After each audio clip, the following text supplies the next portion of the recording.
Hi everyone, good morning. నేను మీ doctor Shilpa, obstetrician and gynaecologist, infertility specialist, laparoscopic surgeon. Threatened abortion के बारे में बात करना चाहती हूँ आज ये वीडियो स्पेशली अबॉर्शन की कैसे रोक सकते ये बात बोलना चाहती हूँ। थ्रेटेंड अबॉर्शन मतलब जिनको इससे पहले ही ब्लीडिंग हुआ होगा, मतलब जिनको इरेगुलर पीरियड्स रहता है, जिन लोगों को प्रॉपरली थायराइड का शुगर कंट्रोल ठीक से नहीं रहा तो हो सकता है। किसी किसी को कैसे एज रिलेटेड भी प्रॉब्लम्स के साथ अबॉर्शन होने का चांसेस रहता है। कुछ कुछ पेशेंट्स को कैसे रहता, यूटिरस की अबनॉर्मैलिटीज, यूटिरस की shape wise size wise proper नहीं रहा तो भी अबॉर्शन की रिस्क रहता है।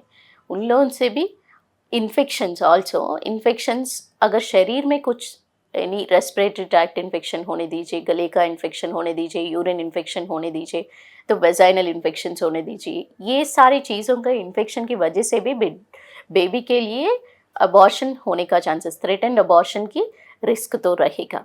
सो ये थ्रेटेंड अबॉर्शन की रिस्क जिनको रहता है ना, उनका सिम्टम्स कैसे रहता, थ्रेटेंड अबॉर्शन की सिम्टम्स कैसे रहता, मिनिमल थोड़ा बहुत पेन होके उसके साथ में ज़्यादा डिस्चार्ज होना, ब्राउन कलर की डिस्चार्ज होना, नहीं तो स्पॉटिंग की episodes, on end of bleeding होना, ये सब चीज़ें दिखता है जिनको ये ब्लीडिंग एपिसोड्स होता है। और जिस पेशेंट्स को ना इससे पहले ही हिस्ट्री ऑफ अबॉर्शन ऐसे कुछ, मतलब पहले का प्रेगनेंसी में अबॉर्शन होना, नहीं तो बैड ऑब्स्टेट्रिक हिस्ट्री होना, मतलब बेबी का ग्रोथ ठीक से नहीं रहना, जल्दी डिलीवरी होना, ये सब चीज़ों का हिस्ट्री रहा तो भी उनको अबॉर्शन की रिस्क रहता है। उन लोगों को क्या करते हैं, जनरली गायनेकोलॉजिस्ट के पास आपका हिस्ट्री पूरा अच्छा सा बताए तो पहले से क्या हुआ, पीरियड्स कैसे था, रेगुलर हिस्ट्री था या नहीं है, पीरियड्स से पहले से रेगुलर था या नहीं है, ये सब कुछ, अमाउंट ऑफ ब्लड लॉस के ऊपर, पेनफुल पीरियड्स रहता था या नहीं, ये पूरा हिस्ट्री आपका मेंसेस के बारे में पूरा हिस्ट्री बताए तो भी आधा हिस्ट्री पता चल जाता है डॉक्टर को, तो क्या क्या मेडिसिन रखने की ज़रूरत पर्टिकुलर पेशेंट को है करके। तो तब जाके आपके प्रेगनेंसी की स्टेटस भी, कितने हफ्ते का प्रेगनेंसी है, सही टाइम पे प्रेगनेंसी दिख रहा है या नहीं, लेट कंसेप्शन कुछ हुआ है क्या, अंडा बनने की टाइमिंग प्रॉपर हुआ है या नहीं, ये बात समझ में आ गई तो भी आपकी इलाज भी इजी होता।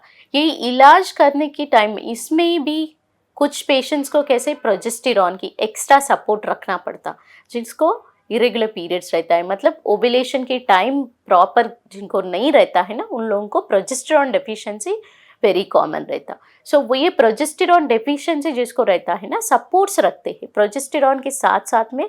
जैसे बेबी का धड़कन बन जाता है, धड़कन बनने के बाद कुछ कुछ पेशेंट्स को ब्लड थिनर्स रखने की भी ज़रूरत रहता है, जिनको बैड ऑब्स्टेट्रिक 2 to 3 अबॉर्शन की हिस्ट्री, 2 to 3 लॉसेस इससे पहले रहा तो उन लोगों को ब्लड थिनर्स भी रखना पड़ता।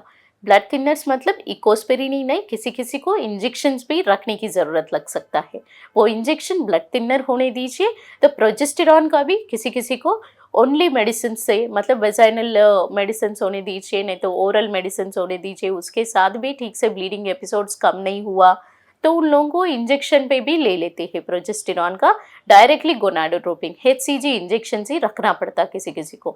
ये सब चीज़ें सही टाइम पे शुरू किए तो इन्फेक्शंस होने दीजिए, जो कुछ भी कॉजेस पता चले तो क्योर प्रिवेंशन वाइज भी इजी होता है। सो वो ये प्रिवेंशन इजी हो गए तो इलाज भी इजी होता है, अबॉर्शन भी कम कर सकते। 90% हिस्ट्री के साथ ही कोरिलेट होता है, 90% हिस्ट्री ठीक से बताए तो इलाज भी इजी होता, अबॉर्शन भी अरेस्ट कर सकते। सो ये वीडियो आपको हेल्प हुआ समझ हूँ मैं। थैंक यू, नमस्ते। Last sentence